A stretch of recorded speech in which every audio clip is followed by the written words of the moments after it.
So Cavco, they are primarily a producer and seller of manufactured and modular homes. And what I'd note is manufactured and HUD code are really used interchangeably, both by people in the industry, and I'm sure throughout the presentation I'll be using them interchangeably. For Cavco, they also have secondary finance and insurance operations, but it's less than 10% of their operating profits, and it's really just a means to sell more homes. So it's not a primary initiative of management. It's not key to our thesis, so just want to call it out in the description, but won't really be spending much time on it in the presentation. The other thing is, this chart on the bottom right, it's a nice geographical breakdown of their manufacturing and retail locations. And then the table at the top that shows the capital structure and a few financial metrics. The two things I'd highlight there is one, Cavco closed on an acquisition a few days after their most recent quarter end. So that $226 million cash balance has been adjusted to take what they had at quarter end minus the $190 million purchase price. But then the other thing I know is those three other financial metrics, that's on a TTM basis and doesn't include the acquisition. Turning to a slide on management, and before I get into the background on Bill and Allison, I thought it'd be one quick highlight two parts of our kind of process here at Punch. The first is one area where we get idea generation from is looking for management turnover, and so we're always interested in the manufactured industry for reasons I'll get to later. But it was the CEO turnover here that first brought our attention to the company. We monitored them for a few years and liked what they were doing, and had a good meeting with the team, and so that's what then led to us initiating a position. So that's how the name originally got on our radar. The other thing about our process that I'd highlight here is, a big part of our process is underwriting the management team. We think, business and stocks are never straight up and to the right. And so when something inevitably goes wrong, having that trust and confidence in a team we think is important. And we very much feel that with Bill. We think he's a candid individual. He'll just as easily tell you about what's going wrong as going right. And his responses are really thoughtful and not promotional. And so we really appreciate that and have enjoyed partnering with him. So he's been the CEO here since 2019, but has been involved with the company since 2008 when he came in on the board. So he's been around the block with both the industry and the company. And then their CFO, Allison, she's great. Before coming to Cavco, she had a tenured history of working as a CFO. And then something the company liked when they were going through the hiring process with her is her experience both with manufacturing and home building. And then just on the industry in general, I have a little bit of the history up at the top left here. I'd summarize it as just saying it really crescendoed in the 90s, and that was largely fueled by prevalent subprime financing in the space. But unlike for site-built homes, that bubble burst actually at the end of the 90s. And so the industry had a tough decade going from the early 2000s to the GFC, where they had pressure on the bottom end where financing was pulled from the lowest end consumer.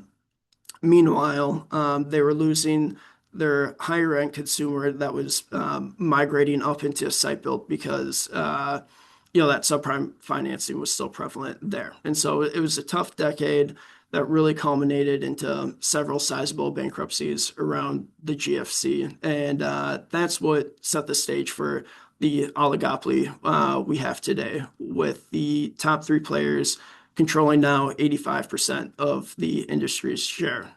So those players are Clayton at the top. They're the 800-pound gorilla with 50% market share. Clayton is owned by Berkshire Hathaway. We think that's great because, Berkshire is great.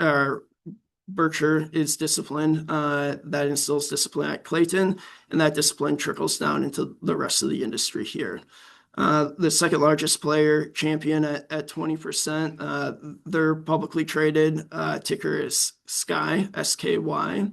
And then rounding it out, you have Cavco now at 15% post this acquisition. And the other thing I just note is Cavco did benefit from that distress during the GFC timeframe by acquiring Fleetwood and Palm Harbor. All right, a slide here with some product details. We'll spend a bit more time here. A few things to call out first. I just want to really emphasize that Cavco only manufactures and sells the HUD code in modular homes. The site built column here is purely for comparison purposes. So for HUD code homes, this is the modern version of what people think of the older trailer homes. So they're built on a chassis and then trucked to their final destination. The pros of a HUD code home versus a site-built home is, you get a much lower price point. So Cavco's average ASP here is $85,000. Now there are extra costs for the buyer. You have to buy the land, prep the site, hook everything up, etc. But that all-in cost comes in at around an average of $150,000. So still a fraction of your average site-built cost. And the other pro is quality. It's comparable, if not arguably better than a site built, given the fact that, these HUD code homes are constructed in a contained factory-like environment versus site built, which is exposed to the elements for months on end. But with that said, there are definitely some cons with these HUD code homes, and that's largely around zoning and financing.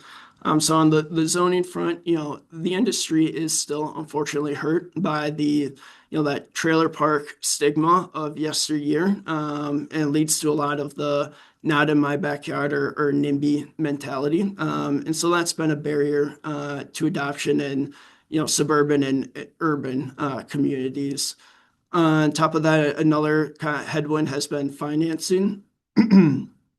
There's not a ton of great industry data out there, but there are some surveys, and it largely tracks up with what Cavco talks about, which is, a third of their homes are financed under special mortgage programs like FHA, VA, etc.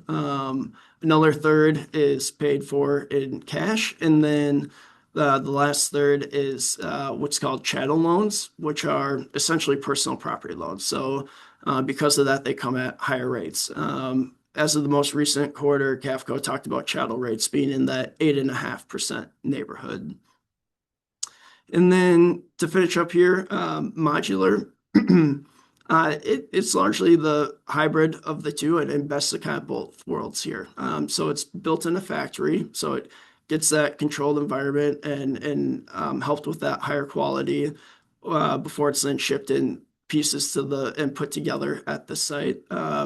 It's also still a fraction of a site-built home, a little more than a HUD code, but you also don't have the same financing and zoning restrictions. The vast majority of time, these homes are viewed exactly like a site-built home, so that's not a barrier. And so today, roughly 80% of Cavco homes are HUD code, with modular a majority of that residual for them. And then for distribution, I think this is a pretty self-explanatory slide. I have the breakdown off to the right here. Each of those channels have some ASP commission nuances, but at the end of the day, management talks about it all netting out to be roughly EBIT neutral.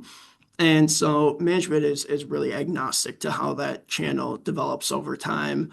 They're happy to put company-owned locations where they think a geography is under under supplied. But not a concerted effort to continue to grow that footprint. And then a slide here just highlighting the capital allocation under Bill's tenure. So over his 6.5 years, the company's generated just over $1 billion in operating cash flow. As you can see, most of that has gone to repurchases. But I'd highlight that share count is down 14% over that span. They have done some greenfield, but it's relatively small. It's roughly 20 to 30 million of that 145 million net capex. And so the primary way they've had capacity has really been through M&A. And we like that because it increases Cavco's capacity without increasing the industry's capacity and helping to maintain that discipline. The last thing I'd point out on the slide here is Cavco has been making investments into efficiency of their operations. And that photo on the right is a photo one of our analysts took when touring Cavco's Elkhart, Indiana facility a couple of years ago.